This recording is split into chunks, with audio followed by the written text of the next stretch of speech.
অশান্তি, সচলের পরিবর্তে অচল, সুন্দরের পরিবর্তে অসুন্দর, ন্যায়ের পরিবর্তে অন্যায়, আলোর পরিবর্তে অন্ধকার যেমন চেয়ে গেছে, আজ আমরা একবার দেখতে চাই মানুষের দেখা বারবার শেষ, ইসলামের বাংলাদেশ।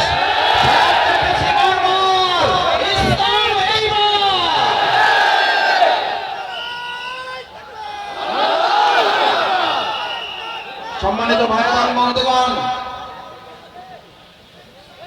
আমাদের মাঠে খেলা হয়, আপনি কাউকে এই কথা বলেন, আপনাকে অযোগ্য ঘোষণা করা হলে আপনাকে খেলতে দেওয়া ছাড়াই, এটা বিবেক সম্মত না বিবেক বর্জিত? খেলতে না দিয়ে কাউকে অযোগ্য ঘোষণা করা যাবে? আমরা যদি বাংলাদেশের সাধারণ একটা বিবেকের কাছে এই আবেদনটুকু তো করতেই পারি, আমাদের এই প্রিয় মাতৃভূমি বাংলাদেশ, 54 বছরে আমরা দলের পর দল, মতের পর মত, প্রতীকের পর প্রতীক দেখতে দেখতে আমরা ক্লান্ত, দেখতে দেখতে আমরা টায়ার্ড, আমরা পরিশ্রান্ত। আমরা 90 ভাগ মুসলমানের দেশে মৃত্যুর আগে একবার ইসলাম দ্বারা পরিচালিত বাংলাদেশটা দেখে যেতে পারছি না। এই আফসোস, এই অন্তর্জালা নিয়ে এবার আমাদের হৃদয়ের সবটুকু আবেগ ভালোবাসা উজাড় করে শুধু জিকর কাছে চৌগাছা নয়, বাংলাদেশের 56,000 বর্গ মাইলে এবার আওয়াজ তুলতে হবে, জমিন চাই।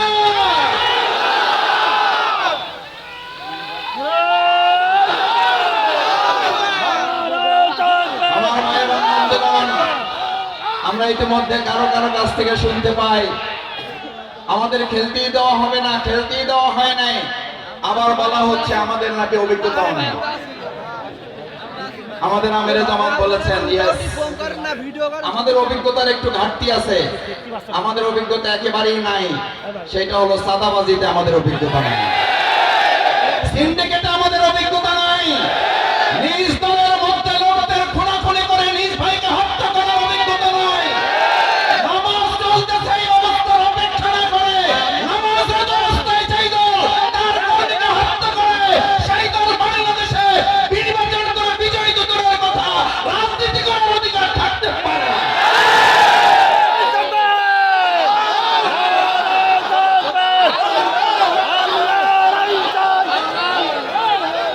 নামাজ চলমান, নামাজ চলমান অবস্থায় তার দলের লোকেরা তার দলের লোকদেরকে হত্যা করে। আমি তাদের বিবেকের কাছে জানতে চাই, নামাজরত অবস্থায় আপনার দলের আপনার কর্মী আপনার কাছে নিরাপদ নয়, আপনার কাছে বাংলাদেশের কোন আরেকজন মানুষ নিরাপদ হতে পারে না। আমাদের অভিজ্ঞতা নাই।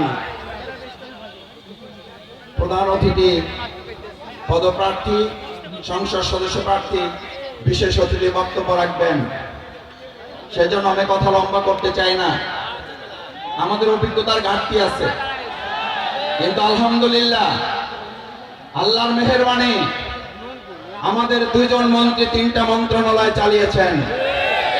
আমরাও তো একটা টেস্ট করেছি মাত্র, রিহার্সাল দিয়েছি মাত্র। এই রিহার্সালে 2 জন মন্ত্রী 3টা মন্ত্রণালয় চালিয়ে ঘোষণা করেছিলেন 2 টাকার দুর্নীতি প্রমাণ করতে পারলে জামাত ইসলামের সাধারণ সহযোগী সদস্য পদ থেকে অব্যাহতি দেব। আমি তাদের কাছে জানতে চাই, আমাদের ওই 3টা মন্ত্রণালয় পরিচালনার অভিজ্ঞতা গোটা পৃথিবীর কাছে সমাদৃত হয়ে আজ বিশ্ববাসী কূটনীতিকরা জামাত ইসলামের পাশে এসে দাঁড়িয়ে আহ্বান জানিয়েছে, জামাত ইসলামীকে বাংলাদেশে তারা কাজ করতে আগ্রহ প্রকাশ করে।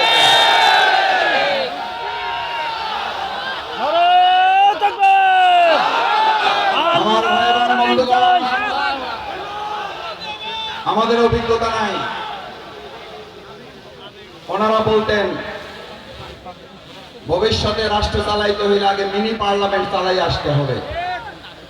মিনি পার্লামেন্ট চালান, তারপরে মানুষ বিবেচনা করবে আপনারা ফুল পার্লামেন্ট চালাইতে পারেন কিনা। মিনি পার্লামেন্ট ঢাকা বিশ্ববিদ্যালয় সংসদ, মিনি পার্লামেন্ট চট্টগ্রাম বিশ্ববিদ্যালয় ছাত্র সংসদ, মিনি পার্লামেন্ট রাজশাহী বিশ্ববিদ্যালয় ছাত্র সংসদ, মিনি পার্লামেন্ট জাহাঙ্গীরনগর বিশ্ববিদ্যালয় ছাত্র সংসদ। আজ তাদের কথা দিয়ে তাদেরকে জিজ্ঞেস করতে চাই, মিনি পার্লামেন্ট যখন হয় তখন আপনারা বলেছিলেন ওখানে তো আমাদের ছাড়া কাকে ভোট দেবে, দেওয়ার তো কেউ নাই। নাই যেখানে বলেছেন আলহামদুলিল্লাহ, আল্লাহ রাব্বুল আলামিন তার শেষ মেহেরবানি দিয়ে ফুল পার্লামেন্ট 4টা বিশ্ববিদ্যালয় আমাদেরকে আল্লাহ দান করেন। শুধু দানই করেন নাই, বাংলাদেশে মডেল বিশ্ববিদ্যালয় পরিচালনার ছাত্র সংসদ ছাত্র শিবির উপস্থাপন করে দেখিয়েছে বাংলাদেশ জামাত ইসলামী ভবিষ্যতে মডেল বাংলাদেশ উপহার দিতে পারবে।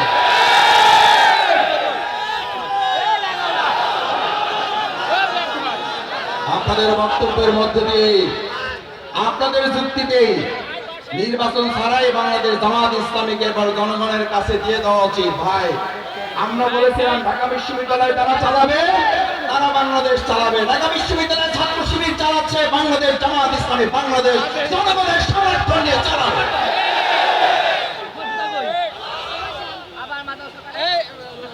আমরা শুনলাম ওই জামাত ইসলামী হুজুর আমাদের টুকি আছে, দাঁড়িয়ে আছে, ওনাদের জানা যায় ভালো মানায়, মিলাদ শরীফে ভালো মানায়, নবজাতকের কানে আজান দেওয়া ভালো মানায়।